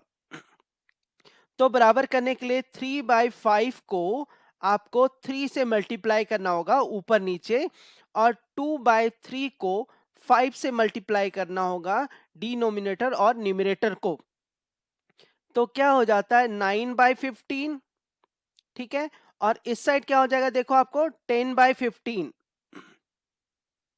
क्वेश्चन में पूछ रहा है आपको छह परिमेय संख्या, 6 natural rational number. 6 rational number के लिए क्या होता है, 6 + 1 इज इक्वल टू 7 से ऊपर नीचे मल्टीप्लाई कर दो। 9/15 इंटू 7/7, इधर करो 10/15 मल्टीप्लाई 7/7 इज इक्वल टू क्या हो जाएगा, देखो 63 डिवाइड बाय 105। ओके, और इस साइड हो जाएगा आपको 70 डिवाइड बाय 105। अब क्या करते हैं, इन दोनों के बीच का नंबर लेना है। ओके, तो 63 हो चुका है, तो 64/105, 65/105। उसके बाद क्या लिखेंगे, देखो 66/105, देन 67 बाय 105, ओके, फिर 68 बाय 105 और फिर 69 बाय 105। इस तरह से देखो इन दोनों के बीच 1 2 3 4 5 6 रैशनल नंबर लिख दिया। Question number 32 says that a triangle has sides A, B, and C. If S minus A is equal to 5, S minus B is equal to 10, and S minus C is equal to 1, then find the values of A, B, C. Also find the area of the triangle. क्या कह रहा है? एक त्रिभुज की भुजा जो A, B, C है, यदि S minus A, S minus B, S minus C दिया हुआ है तो A, B, C का मान निकालो और कह रहा है कि त्रिभुज का क्षेत्रफल भी ज्ञात करें। तो सबसे पहले देखते हैं एस का फॉर्मूला क्या होता है। ओके, यहाँ पे फॉर्मूला क्या होता है आपको, एस इज इक्वल टू होता है A plus B plus C divide by 2। तो इसके ऐसे क्या लिख सकते हैं, इज इक्वल टू, ठीक है, 2s क्रॉस मल्टीप्लाई कर सकते हैं, 2s इज इक्वल टू, ठीक है, 2s is equal to A plus B plus C, ये हो गया हमारा। अब जो दिया हुआ है ना उसका सम लिख लो। उसका सम मतलब कि s minus A, okay, plus s minus B plus s minus C is equal to, तीनों को प्लस किया तो क्या हो जाएगा, देखो 5 plus 10 plus 1। Okay, now s 3 बार है तो उसको लिख सकते हैं, देखो 3s, हमने 3s लिख लिया। 3s के बाद क्या करेंगे कि जो माइनस ए, तो 3s माइनस लिख सकते हैं A plus B plus C in bracket is equal to 10 plus 5 15 plus 1 16 हो गया। अब क्या है, 3s minus A plus B plus C is equal to 2s है, तो उसको हम लोग क्या कर सकते हैं, यहां पे पुट कर सकते हैं, 2s इज इक्वल टू क्या हो जाएगा आपको यहाँ पे देखो 16। तो s का वैल्यू कितना आ गया, 16। s का वैल्यू जैसे ही 16 आता है, ठीक है, तो उसे इन सब में पुट करना है आपको।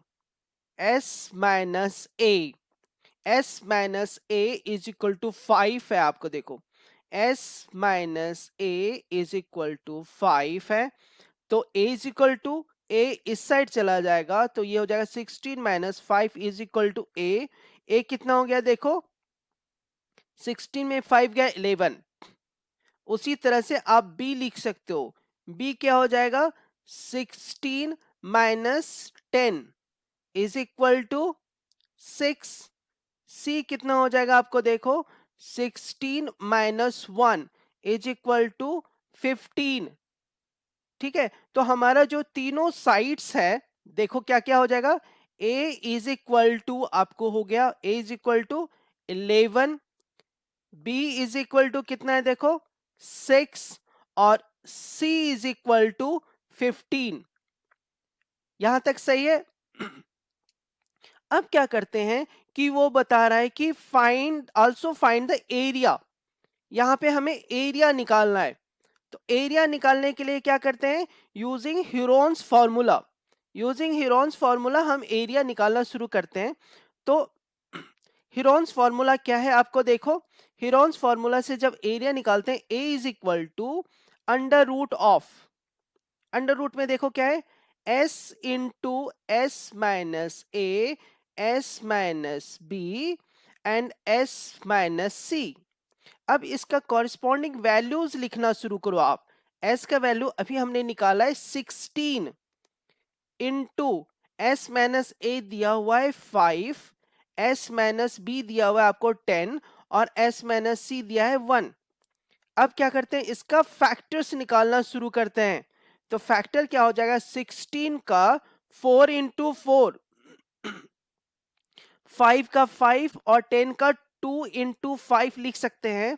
ओके, तो यहां पे क्या हो गया देखो, पेयर 4 बाहर आ गया और दूसरा 5 बाहर आ गया और अंदर में जो रिमेनिंग बचा है 2। इज इक्वल टू 4 5 जा 20 √2 और यूनिट क्या है, सेंटीमीटर है, तो सेंटीमीटर का स्क्वायर लिख देंगे। तो एरिया कितना हो गया, 20 √2 सेंटीमीटर स्क्वायर। क्वेश्चन नंबर 32 का और ऑप्शनल क्वेश्चन है ये, अथवा क्वेश्चन है, the sides of a triangular field are 41 meter, 40 meter and 9 meter.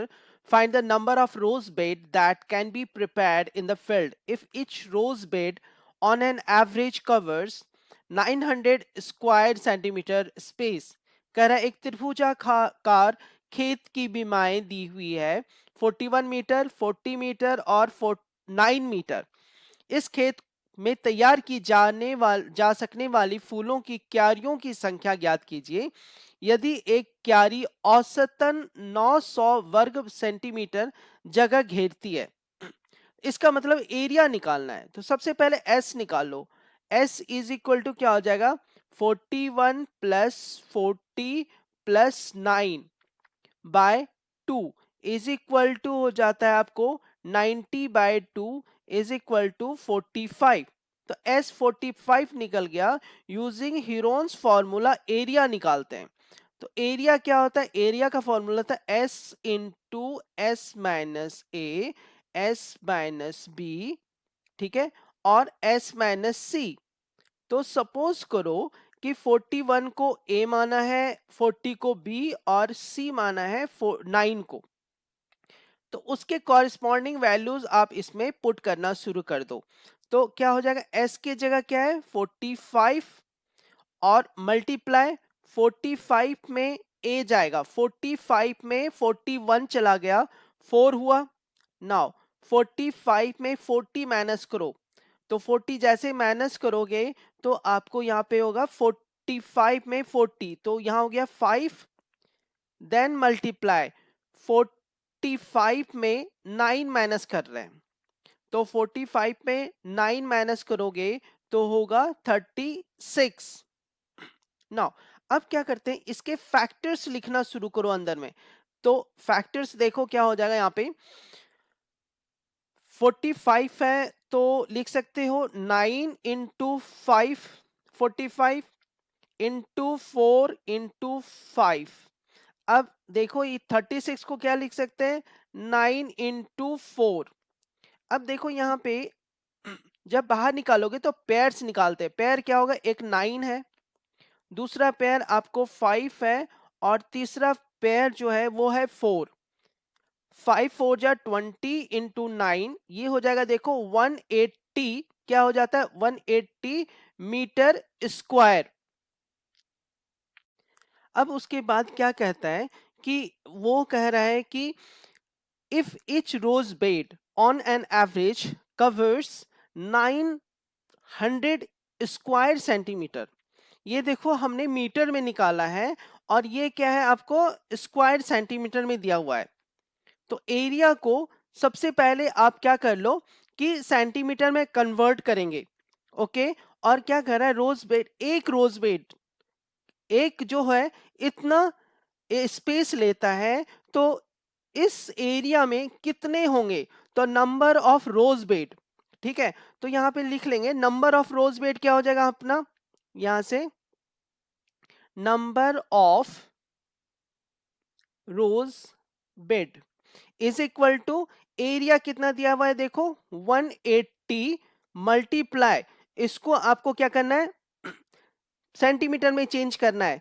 तो सेंटीमीटर में चेंज करोगे तो 100 इंटू 100, क्योंकि मीटर स्क्वायर है इसीलिए उसको 2 बार 100 से मल्टीप्लाई करना होगा, डिवाइड बाय 900, ठीक है।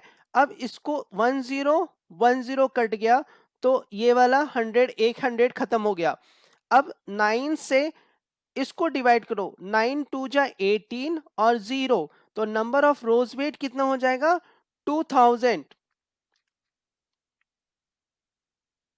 Question number 33 says that simplify और सरल कीजिए। इस तरह का जैसे क्वेश्चंस आता है ना, तो इसे सॉल्व करते हैं। पहले देखो इज इक्वल टू क्या हो जाएगा, x to the power a है, ओके, और ये नीचे है x to the power minus B. तो माइनस बी को जब ऊपर ले जाओगे ना तो ये प्लस बी हो जाएगा, प्लस बी इतना, ठीक है, और मल्टीप्लाई में क्या हो जाएगा देखो a माइनस बी। ओके, ये लिख सकते हैं हम a माइनस बी। अब क्या है कि दूसरा क्या है मल्टीप्लाई में। ओके, दूसरा मल्टीप्लाई में देखो क्या है कि x to the power b, ये माइनस है नीचे, ऊपर जाएगा तो प्लस हो जाएगा, तो b प्लस सी, और मल्टीप्लाई में उसका पावर हो जाएगा b माइनस सी। उसी तरह से थर्ड जो पोर्शन है x टू दी पावर हो जाता है आपको c। ठीक है, माइनस है तो ऊपर लेकर जाओगे आप, इसको प्लस हो जाएगा, plus a, c plus a, then multiply में हो जाएगा आपको c माइनस a। ओके, अब क्या है तीनों मल्टीप्लाई में है तो पावर क्या होता है ऐड होते जाता है। और एक और इक्वेशन फॉर्मूला यहाँ पे यूज कर सकते हो आप, ये हो सकता है देखो x plus Y into X minus Y is equal to लिख सकते हैं X square minus Y square. अब देखो इसको लिखो, x के ऊपर पावर क्या हो गया a square minus B square. उसी तरह से दूसरा वाला पोर्शन टर्म का देखो, हो जाएगा आपको B square minus C square. और थर्ड जो टर्म है उसके ऊपर पावर क्या हो जाएगा C square minus A square. अब यहाँ पे एक और फॉर्मूला बता रहा हूं, A to the power m into A to the power n अगर होता है तो दोनों का पावर क्या होता है प्लस हो जाता है। यहाँ पे क्या करेंगे तीनों का जो पावर है ना वो प्लस कर देंगे, तो क्या हो जाएगा देखो x के ऊपर हो गया A square minus B square, then plus B square minus C square, then plus C square minus A square. तीनों का पावर प्लस हो गया। देखो यहाँ पे ए स्क्वायर प्लस में है और ए स्क्वायर माइनस में कट जाएगा, माइनस बी स्क्वायर और बी स्क्वायर कट गया, minus C square plus C square ये कट गया। तो लिख सकते हैं is equal to X to the power zero. किसी के ऊपर अगर पावर जीरो होता है तो उसका वैल्यू होता है वन, तो इसका सॉल्यूशन वन आएगा आपको।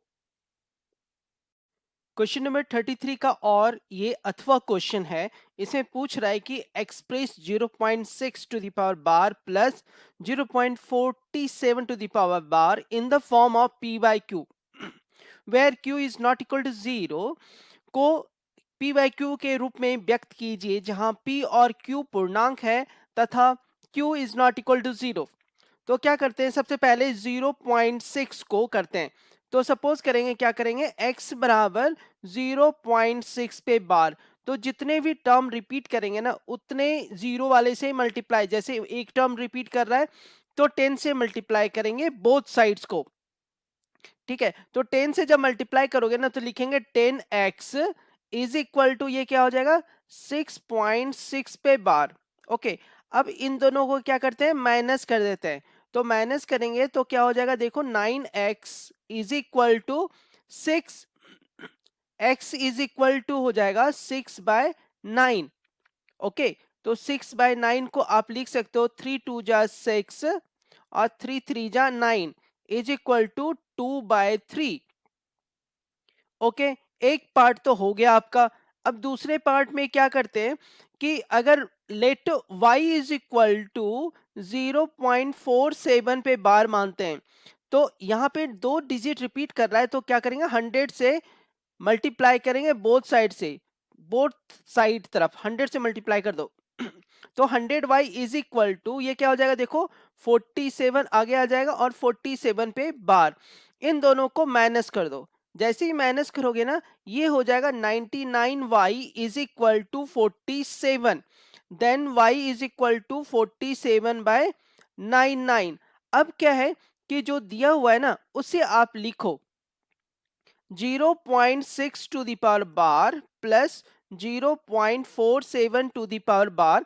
इसको कैसे लिख सकते हैं देखो 0.6 पे बार को 2/3 लिख सकते हैं, प्लस 0.47 पे बार को लिख सकते हैं 47 डिवाइड बाय 99। उसके बाद क्या करते हैं कि एलसीएम ले लेते हैं, एलसीएम आपको 99 आएगा, देन 3 से इसको डिवाइड करोगे तो 33, 33 into 2 66 plus 47 is equal to 113/99। तो ये क्या हो गया, P बाय Q के फॉर्म में आ गया। Question number 34 says that in figure, two straight lines PQ and RS intersect at point O. If angle POT is equal to 80 degree, then find the value of ABC। क्या कर रहा है, आकृति में PQ, ठीक है, और RS दो सीधी रेखाएं बिंदु O पर प्रतिच्छेद करती है। यदि एंगल POT बराबर 80 डिग्री है तो ABC का मान निकालें। जब दो लाइन एक दूसरे को कट करता है तो वर्टिकली अपोजिट एंगल्स जो होते हैं वो इक्वल होते हैं। यहां देखोगे ना तो वर्टिकली अपोजिट एंगल ये हो गया A is equal to 4B और दूसरा होगा 2C is equal to 80 plus B। तो दोनों को पहले इक्वेशंस में लिख लेते हैं। क्या लिख सकते हैं, देखो ये लिख सकते हैं A is equal to 4B, एक तो ये हो गया। दूसरा क्या है, होगा 2C is equal to 2C is equal to 80 plus B, ठीक है, एक ये हुआ। और क्या कर सकते हैं, देखो जितनी भी है ना उसे आप बनाने की कोशिश करो। अब क्या है, RS एक लाइन है, RS एक लाइन है, आप देखो तो ये जो लाइन है इस पे जो एंगल का सम होगा वो कैसे होगा, वो 180 होगा, ठीक है। यहाँ पे एक साइड के लाइन एंगल का सम 180 होता है, तो इसे कर दो आप। कैसे करेंगे, देखो 4B plus 80 plus B is equal to 180, ठीक है। 4B plus B is equal to कितना होगा, 5B is equal to 180 minus 80, ठीक है। तो क्या हो जाता है, देखो 5B is equal to 100, then B is equal to 20। देखो B निकल गया आपको 20। जैसे B 20 निकलेगा ना, इसकी वैल्यू यहां पे पुट कर लो, तो 20 इंटू 4 कितना हो जाएगा, 20 इंटू 4 80, ठीक है। तो यहां पर क्या लिख सकते हो, A इज इक्वल टू 80। अब देखो A निकल गया, ओके। तो अब हमें C चाहिए, तो C यहां से निकाल सकते हैं। देखो कैसे, क्या कह रहा है कि 2C is equal to 80 plus B कितना निकाला हमने, 20 लिख सकते हैं। तो 2C इज इक्वल टू क्या हो जाएगा, देखो 100, okay. Then C is equal to कितना होगा, 50। तो हमारा C देखो क्या हो गया, C is equal to 50 degree, ठीक है।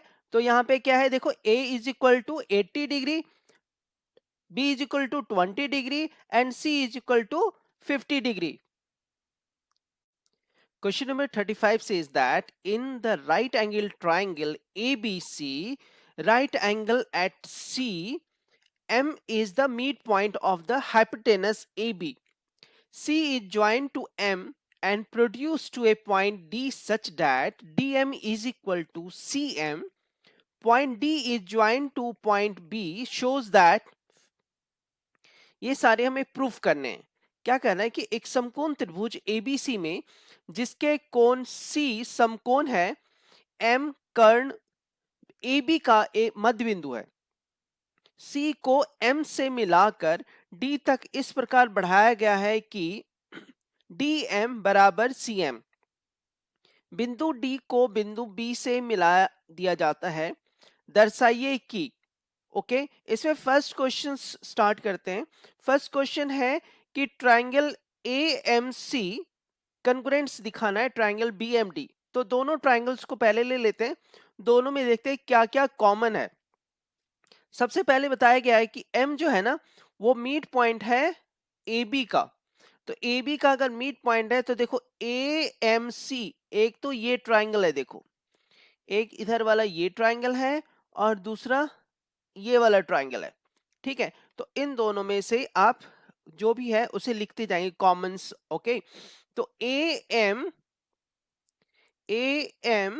इज इक्वल टू BM हो जाएगा, देखो हो गया एक। नाउ दूसरा जो है हमें यहां से गिवन है, ये देखो ये वाला गिवन है, D M is equal to C M. Okay, तो इसको हम लोग पलट के भी लिख सकते हैं, उलट के भी लिख सकते हैं, नाउ रिवर्स भी लिख सकते हैं। तो उस क्या लिखेंगे, देखो C M is equal to D M. ठीक है, दो चीज हो गया। और वर्टिकली अपोजिट एंगल, जब दो लाइन एक दूसरे को कट करता है तो vertically opposite angles are also equal. ठीक है, तो कौन सा एंगल्स होगा आपको वर्टिकली अपोजिट, देखो ए एम सी लिख सकते हैं, angle A M C is equal to angle कौन सा हो जाएगा, बी एम डी लिख सकते हैं। नाउ अब क्या हो जाता है, साइड, देखो कैसे हो गया, साइड एंगल साइड। ठीक है, साइड एंगल साइड से ये दोनों ट्राइंगल्स को हम लोग कंग्रुएंट्स बोल सकते हैं, from according to side angle side. Okay, से बता सकते हैं कि ये जो हमने जो ट्राइंगल लिया था ए एम सी, और दूसरा ट्राइंगल जो लिया था हमने B M D, both triangles are congruent to each other. Okay, the hence this is proved. इसका सेकंड पार्ट क्या बता रहा है, कि पूछ रहा है कि angle DBC is a right angle, एक समकोण होगा। इसे कैसे प्रूव करेंगे, देखो angle DBC is a right angle, उसको प्रूव करने के लिए क्या करते हैं, यहाँ पे देखो कि सबसे पहले देखते हैं, यहाँ पे एक थ्योरम है, वो बताता है कि इक्वल साइड के अपोजिट जो एंगल होता है ना, वो भी इक्वल होगा। अभी हमें दिया हुआ है एक चीज, देखो यहाँ पे D M is equal to C M. तो देखो कहां पर है D M, this is the D M is equal to C M, ये बराबर है। तो इसके सामने जो अपोजिट एंगल है, देखो ये अपोजिट एंगल है, और इसके सामने ये अपोजिट एंगल है। ठीक है, तो इन दोनों को इक्वल लिख लेते हैं सबसे पहले। कैसे लिखेंगे, देखो एंगल कौन सा हो जाएगा, देखो C A M, angle C A M, ठीक है, is equal to angle D B M लिख सकते हैं। ओके, नाउ ये जो एंगल बन रहा है ना, ये वाला जो एंगल बन रहा है, ये एंगल और ये एंगल अगर बराबर है, अगर ये दोनों एंगल बराबर है, तो आप ध्यान से देखो ये एक लाइन है जो इस दो लाइन को कट करता है, तो ये दोनों एंगल क्या हो जाएगा, अल्टरनेट एंगल। ओके, तो अल्टरनेट एंगल कब इक्वल होता है, जब वो दोनों लाइन पैरेलल होता है। मींस हम इससे क्या लिख सकते हैं, यहां से लिख सकते हैं कि AC is parallel with BD। Okay, अगर पैरेलल है तो आपको एंगल क्या दिया हुआ है, सी का एंगल जो है वो तो आपको 90 दिया हुआ है, देख लो। ओके, राइट एंगल एट सी, तो सी का 90 दिया हुआ है, तो एंगल ऑफ बी क्या हो जाएगा आपको, angle of B is equal to 90 degree. Hence this is prove that angle DBC is a right angle, एक समकोण है वो। इसका थर्ड पार्ट है कि बता रहा है कि आपको कि दो ट्राइंगल है डीबीसी और ट्राइंगल एसीबी को कॉन्ग्रुएंट सिद्ध करना है, प्रूफ करना है। ठीक है, तो क्या करते हैं, दोनों ट्राइंगल को ले लेते हैं, triangle DBC and triangle ACB. अब देखो फ्रॉम फर्स्ट जो हमने ये प्रूव्ड कर दिया है कि ट्राइंगल एएमसी, ठीक है, is congruent with triangle BMD. तो इसको कैसे लिख सकते हैं, A C is equal to B D लिख सकते हैं। तो इस साइड आपका B D is equal to A C using CPCT. ठीक है, सीपीसीटी किसका होगा, वो फर्स्ट पार्ट जो हमने अभी सॉल्व किया है उसको सीपीसीटी। ओके, इसको ऐसे कर देते हैं यूजिंग सीपीसीटी, लिख लिया हमने। एक तो ये हो गया, और एक क्या है कि A B is equal to, no, जो बेस है इसका देख लो, बेस क्या है आपको बी सी। तो BC is equal to BC दोनों में कॉमन है, ठीक है, BC is equal to BC दोनों में कॉमन है। और थर्ड जो है angle C is equal to angle B is equal to 90 degree, ठीक है। तो अभी देखो क्या हो गया, साइड एंगल साइड, तो from according to the rule side angle side, इससे हम लिख सकते हैं कि जो ट्राइंगल हमने लिया था, कौन सा लिया था, ट्राइंगल DBC और ट्राइंगल ACB, ठीक है। तो ये दोनों क्या होगा, कॉन्ग्रुएंट्स होगा, hence proved. Number 36 says that there is a slide in a park. Okay, sliding करने के लिए पार्क में है। One of its side walls are been painted in some colour with a message, ये मैसेज लिखना है, keep the park green and clean, this the sides of the walls are, देखो लिखा हुआ है उसमें कहा कौन कौन सा साइड होगा, 15 मीटर, 11 मीटर एंड 6 मीटर। कह रहा है किसी पार्क में एक फिसलन पट्टी है, स्लाइडर है, बनी हुई है, इसकी पार्श्व दीवारों में से एक दीवार पर किसी रंग से पेंट किया गया है और उस पर पार्क को हरा भरा और साफ रखिए लिखा हुआ है। इस दीवार की बीमाएं means sides 15 metre, 11 metre and 6 metre है, ठीक है। तो क्या करते हैं, उसको फिर से ड्रॉ करते हैं, थोड़ा सा इनलार्ज करके, देखो इस तरह का फिगर है। पूछ रहा है क्या, based on the above information answer the following question, उपर्युक्त जानकारी के आधार पर निम्नलिखित प्रश्नों के उत्तर दीजिए। जिसमें से फर्स्ट क्वेश्चन पूछा गया है, find the semi perimeter of the wall, दीवार का अर्ध परिमाप ज्ञात कीजिए।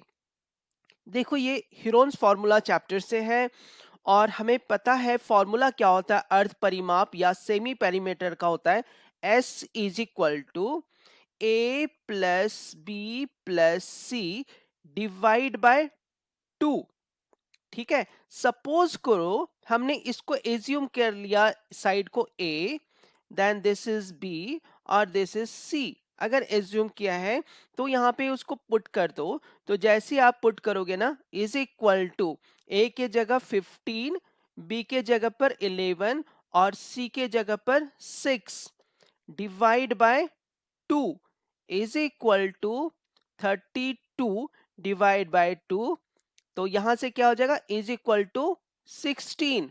तो क्या कर रहा है, अर्ध परिमाप जो है S इज इक्वल टू 16 होगा। सेकेंड पार्ट इसमें कि find the area of the painted region, रंग से पेंट हुए भाग का क्षेत्रफल ज्ञात कीजिए। तो यूजिंग हीरोन्स फॉर्मूला क्या लिख लेंगे, देखो एरिया इज इक्वल टू, सबसे पहले आप तो फॉर्मूला लिखा करो, अंडर रूट ऑफ, ठीक है, इस तरह से अंडर रूट ऑफ, ये क्या हो जाएगा, S into S minus A, S minus B, then S minus C, ऐसे लिख लिया हमने। Now is equal to S की वैल्यू कितना निकाला था हमने, इज इक्वल टू 16, ठीक है, multiply S minus A, 16 minus 15 is equal to 1 होता है, multiply 16 minus 11 is equal to 5, multiply 16 minus 6 is equal to 10। अब इसका जो है फैक्टर्स लिख लो, जितने हैं ना फैक्टर्स लिख लो। तो 16 का कैसे लिख सकते हो आप, 4 इंटू 4, पेयर ही बनाना है हमें, 4 इंटू 4, देन मल्टीप्लाई 1 को लिखने की जरूरत नहीं है, 5, देन मल्टीप्लाई 10 को लिख सकते हैं 5 इंटू 2। तो यहाँ पे देखो पेयर आपको 4 का बन गया, 5 का बन गया, बट 2 रिमेन्स हो गया। तो 5 इंटू 4 20 रूट 2, तो एरिया आपको क्या हो जाएगा, area is equal to 20 root 2, और इसका यूनिट देखो मीटर है, तो यूनिट में क्या हो जाएगा, मीटर इस है यहाँ पर। थर्ड पार्ट है कि if the sides of the triangles are tripled, 3 गुना कर दिया गया, तो then find the area of the new triangle. क्या कर रहा है, यदि इस त्रिभुज की भुजाओं को 3 गुना कर दिया जाए तो नए त्रिभुज का क्षेत्रफल क्या होगा। तो इसको बनाने से पहले जो भी साइड्स है ना उसको 3 गुना कर दो। 3 गुना करेंगे तो क्या हो जाएगा, a इज इक्वल टू 15 है, तो 15 को मल्टीप्लाई कर दो 3 से, तो कितना हो जाएगा 45। ठीक है, ये लिख सकते हैं। नाउ 15 इंटू 3 45, क्या है ये, मीटर। ओके, फिर उसके बाद क्या करते हैं, b देखो, b कितना है आपको, b है 11, b is equal to 11 into 3 is equal to 33 metre. और c कितना लिया है हमने, c is equal to 6 into 3 is equal to कितना हो जाएगा 18 मीटर। ओके, इन तीनों को जब ऐड करोगे ना तो आपको यहाँ पे s भी निकलेगा। s इज इक्वल टू क्या हो जाएगा, देखो s इज इक्वल टू पहले जो हमने निकाला है, ओके, उसका 3 टाइम्स हो जाएगा, 16 इंटू 3 इज इक्वल टू 48। अब क्या होता है, एरिया निकालो। एरिया का फॉर्मूला होता है is equal to under root of s into S minus A, S minus B और s माइनस सी। ठीक है, इस तरह से होगा। तो क्या कर देंगे, यहाँ पे वैल्यूज पुट करते रहो। s की वैल्यू हमारा कितना आ गया है 48, 48 मल्टीप्लाई एस माइनस ए, 48 में 45 जाएगा, 3 मल्टीप्लाई 40 एस माइनस बी क्या है 48 माइनस 33 इज इक्वल टू कितना होगा आपको 15। नाउ एस माइनस सी क्या होगा, 48 में 18 जाएगा तो 30 बचेगा। अब इसका क्या करते हैं, फैक्टर्स लिखना शुरू करो। तो फैक्टर्स लिखोगे ना तो 48 का फैक्टर्स होता है 4 इंटू 4, 16 इंटू 348 मल्टीप्लाई आपको यहाँ पे 3 हो गया। ओके, 15 को कैसे लिख सकते हैं, 3 इंटू 5। और 30 को कैसे लिखेंगे, देखो 30 को लिखेंगे 2 इंटू 3 6 हो गया, 6 इंटू 5 30 इज इक्वल टू, अब पेयरिंग करने की कोशिश करो। पेयरिंग करोगे ना, देखो 4 का हो जाएगा, बाहर आ गया। नाउ 3 एक बार, फिर 3 दो बार पेयर हो जाता है, और 5, और उसके बाद अंडर रूट 2 बच जाता है। तो इज इक्वल टू क्या हो जाएगा 180 रूट 2। ठीक है, 180 रूट 2 मीटर स्क्वायर। ये कितना हो रहा है आपको, ओरिजिनल जो एरिया है ना उसका 9 टाइम्स हो रहा है। तो न्यू एरिया क्या हो गया 180। ओके, न्यू एरिया को आप यहां भी लिख सकते हो, new area is equal to जो बन रहा है 180 root 2 metre square. Third part का और ऑप्शनल क्वेश्चन है ये, अथवा क्वेश्चन है, कह रहा है कि find the cost of painting the wall at the rate of 4 पर स्क्वायर डीएम डेसीमीटर। ओके, क्या कर रहा है, 4 रुपए प्रति वर्ग डेसीमीटर की दर से दीवार को पेंट करने की लागत यानी कॉस्ट ज्ञात करें। तो सबसे पहले देखो एरिया जो है हमारा मीटर में है, तो उसको डेसीमीटर में कन्वर्ट करते हैं। तो एरिया को डेसीमीटर में कैसे कन्वर्ट करेंगे, तो area is equal to 20 into root 2 का भी वैल्यू आप पुट कर दो। तो रूट 2 का वैल्यू कितना हो जाएगा 1.414 मल्टीप्लाई, मीटर को जब डेसीमीटर में कन्वर्ट करते हो तो 10 से मल्टीप्लाई करते हैं। यहाँ पे मीटर का स्क्वायर है तो 2 बार 10 से मल्टीप्लाई करना होगा, तो ये आपको हो जाएगा डेसीमीटर का स्क्वायर। ठीक है, अब इन सब को जब मल्टीप्लाई करोगे ना तो आपको वैल्यू आएगा 2828.427। ये क्या है, डेसीमीटर का स्क्वायर। अब कह रहा है कि कितना लागत लगेगा, यानी आपको कॉस्ट कितना लगेगा। तो कॉस्ट इज इक्वल टू होता है रेट मल्टीप्लाई बाय एरिया, जो हमने एरिया निकाला है। तो इज इक्वल टू रेट दिया है 4 इंटू एरिया है 2828.427, क्या है डेसीमीटर का स्क्वायर था। ओके, लेकिन अब क्या हो जाएगा, ये रुपीज में आएगा, ये जो कॉस्ट आएगा। इज इक्वल टू रुपीज, ठीक है, रुपीज में कितना आ रहा है 11313.70 मीन्स 11,313.70 रुपीज आएगा। Question number 37 says that Khushi and Priya were making craft items with the help of sticks.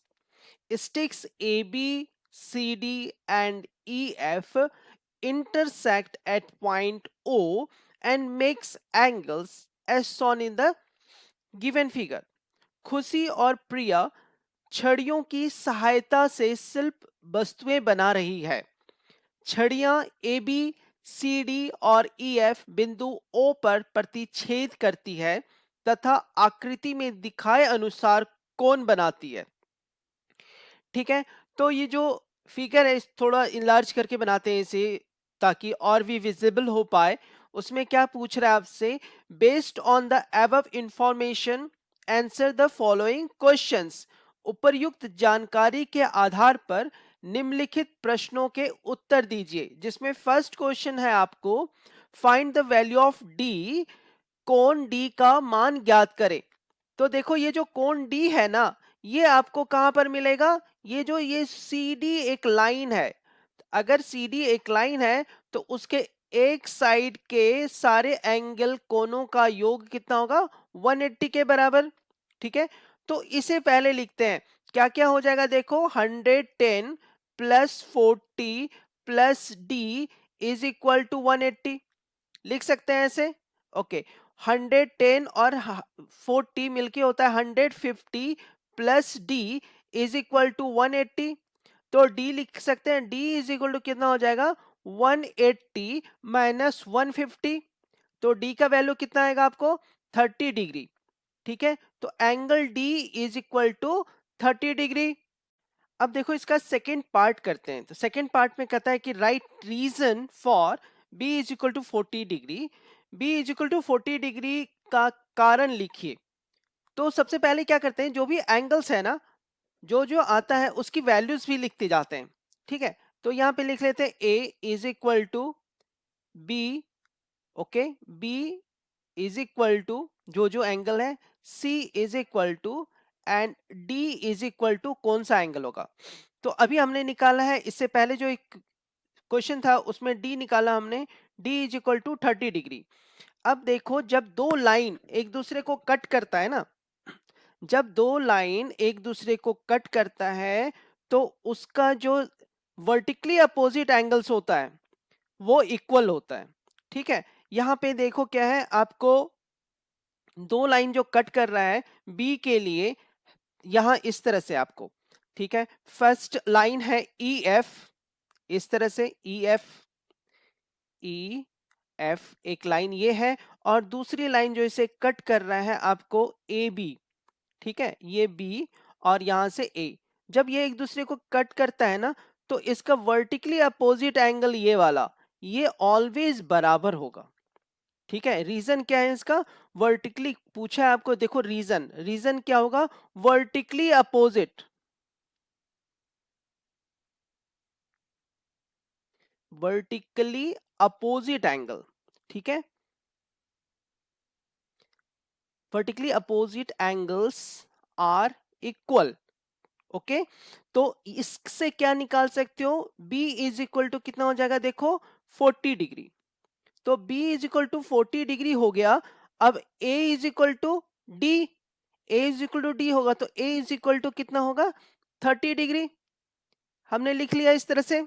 Okay, इसका थर्ड पार्ट क्या कहता है देखो, find the value of C plus B minus A का मान ज्ञात कीजिए।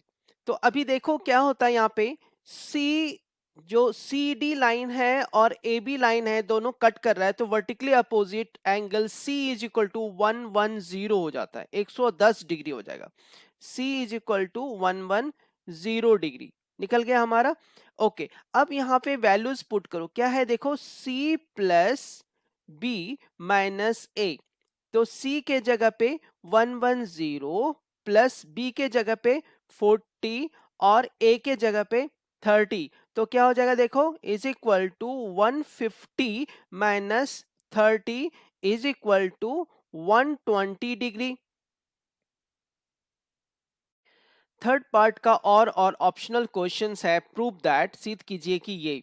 तो इसमें क्या करते हैं कि एलएचएस और आरएचएस ले सकते हैं इसमें। तो एलएचएस क्या हो जाएगा, लेफ्ट हैंड साइड देखो क्या है, लेफ्ट हैंड साइड आपको ए प्लस बी प्लस 110। तो ए का वैल्यू देख लो यहाँ से 30 प्लस बी का वैल्यू है 40 प्लस 110 इज इक्वल टू होता है 180। ठीक है, हमने ये कर लिया। नाउ आरएचएस क्या है देखो, RHS is equal to right hand side में देखो क्या है, 40 प्लस डी प्लस सी। क्या हो जाएगा देखो, 40 प्लस डी का वैल्यू है 30, ओके, प्लस सी का वैल्यू देख लो 110 है, तो 110, तो इन तीनों का जब सम करोगे 110 30 और 40 70 इज इक्वल टू 180। तो इसका मतलब देखो आरएचएस और एलएचएस यानी LHS is equal to RHS हो गया, दोनों साइड जब बराबर हो गया, hence this is proved. Question number 38 कह रहा है the auto rickshaw fare in a city is charge R S 10 rupees for the first kilometre and 4 rupees per kilometre for subsequent distance covered. किसी शहर में ऑटो रिक्शा का किराया पहले kilometre के लिए 10 रुपए और उसके बाद की दूरी के लिए 4 रुपए प्रति किलोमीटर लिया जाता है। Based on the above information answer the following questions. क्या पूछ रहा है, उपर्युक्त जानकारी के आधार पर निम्नलिखित प्रश्नों के उत्तर दीजिए। पहला क्वेश्चन क्या है उसका, write a linear equation in two variable to express the above statement. इस कथन को दो चर वाले रैखिक समीकरण से व्यक्त करें। देखो क्या कह रहा है कि जो ऑटो रिक्शा कह रहा है ना, वो फेयर कितना ले रहा है, 10 रुपए ले रहा है फॉर द फर्स्ट किलोमीटर। ठीक है, तो अगर हमने उसको कॉस्ट को जितना फेयर लग रहा है उसको अगर हमने y मान लिया, तो y इज इक्वल टू, देखो, और उसके बाद क्या रहा है 4 रुपीज पर किलोमीटर, 4 रुपए तो उसको लगने के लगने हैं, ओके, वो तो रेट है, और प्लस कितना लगेगा, जित दोनों को मिला के 10 होना चाहिए, तो 6 लगेगा, 6 लगेगा, ओके। अब क्या है पर किलोमीटर, तो 1 किलोमीटर 2 किलोमीटर जो रेट है ना उसको यहां से मल्टीप्लाई कर दो, तो क्या हो जाएगा y is equal to 4x plus 6। ये हमारा इक्वेशन हो जाएगा, इसका रैखिक समीकरण हो जाएगा। और वेरिएबल देखो एक्स वाई के वेरिएबल में हो गया, यानी दो वेरिएबल में हो गया, तो इसका इक्वेशंस क्या है, y is equal to 4x plus 6। Second part पूछ रहा है आपसे, find one solution of this equation. इस समीकरण का एक हल ज्ञात कीजिए। तो जो ये इक्वेशन दिया है ना, उसमें एक हल आप ये मान लो इसका कि एक हल ऐसे लिखते हैं ए, तो इसमें क्या हो रहा है कि x बराबर अगर हमने 0 एज्यूम किया तो y का वैल्यू क्या आएगा, देखो y का value 4 into 0 plus 6 is equal to 6 आएगा। तो इसका एक सॉल्यूशन क्या होगा, 0,6। इसका थर्ड पार्ट आपसे पूछा जा रहा है कि if -3a is the solution of equation in one, then find the value of a। क्या पूछ रहा है, यदि -3a एक में बनाए गए समीकरण का हल है तो a का मान ज्ञात करें। तो देखो यहाँ पे -3a का मतलब होता है ये x का वैल्यू है फर्स्ट वाला, और दूसरा y का वैल्यू है। इसे हम कॉरिस्पॉन्डिंगली इसमें पुट कर देते हैं। देखो y is equal to 4x plus 6 है आपको, है ना। तो यहाँ पे क्या करेंगे, बोल रहा है x के जगह पे आपको -3 पुट करना है, तो 4 इंटू -3 प्लस 6 हो गया, और y के जगह पे a पुट करना है ऐसे। ठीक है, तो यहाँ पे क्या हो जाएगा, देखो is equal to 4 into 3 -12 plus 6। तो -12 प्लस 6 इज इक्वल टू होता है -6। दैट मीन्स a का वैल्यू कितना हो जाएगा, -6। थर्ड पार्ट का और अथवा क्वेश्चन है, कह रहा है कि if Gagan travels A distance of 6 kilometre by the auto rickshaw, calculate the fair paid by हर। यदि गगन ऑटो रिक्शा द्वारा 6 किलोमीटर की दूरी तय करती है तो उसके द्वारा भुगतान किए गए किराए की गणना कीजिए। किराए का गणना कैसे किया जा रहा है? y is equal to 4x plus 6। ठीक है, तो x क्या है? किलोमीटर जितना तय कर रहा है, तो किलोमीटर कितना तय किया उसने? ये है 6 किलोमीटर जा रहा है, तो क्या लिखेंगे? 4 इंटू 6 प्लस 6। तो 4 इंटू 6 कितना होता है? 24 plus 6 is equal to 30 kilometre हो गया। दैट में 30 कितना हो जाएगा? किलोमीटर नहीं, 30 रुपीज हो जाएगा, उतना रुपए लग रहे हैं आपको। ठीक है, तो कितना, इसको क्या लिख सकते हैं? जो कॉस्ट लगा उसे लगेगा 30 रुपए।